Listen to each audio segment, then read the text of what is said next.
You think pushing until you physically can't anymore is discipline. It's not. It's how you guarantee tomorrow doesn't happen. There is an old Okinawan rule. Eat until you're 80% full, not 100%. Everyone treats it as a diet tip. It's not. It's the reason people in that region burn out less, last longer at everything, not just meals. Running yourself to zero isn't commitment. It's borrowing tomorrow's energy to pay for today. And tomorrow always comes due. 3 ideas, let's go. Step 1. The 80% stop rule. Most people treat done as the same thing as completely empty. You study until your brain is fried, you work until you're running on fumes, you train until you can barely walk, then you wonder why the next day is wrecked. The 80% rule stays stop at 80% of your capacity on purpose every time, especially when you feel like you could push further, because that's exactly when people overdraw on their account.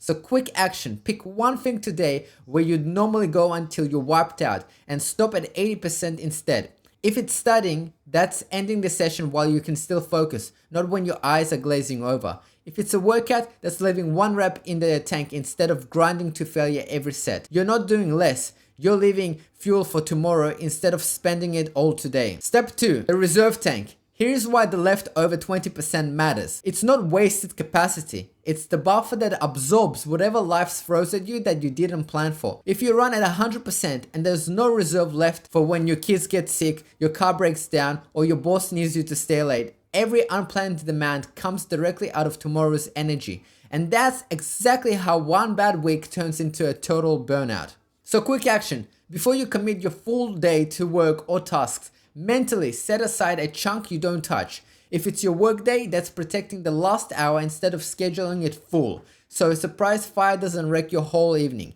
If it's your home life, that's keeping one evening a week genuinely open instead of double booking every night. The reserve isn't unused time, it's insurance you're paying for in advance. Step 3. Redefine enough. The real shift is mental. Most people believe 100% effort is the only kind that counts, and anything less feels like a failure. Flip that.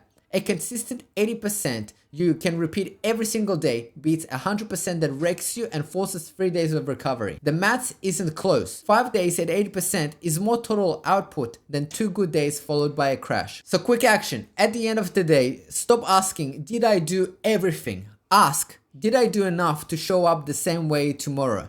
If the honest answer is no, you didn't leave 20% in the tank. And that's the one to fix, not tomorrow's to-do list. I used to work every retail shift flat out, then come home and try to film and edit at the same intensity. 2 months in, I hit the wall so hard I didn't upload for 6 weeks.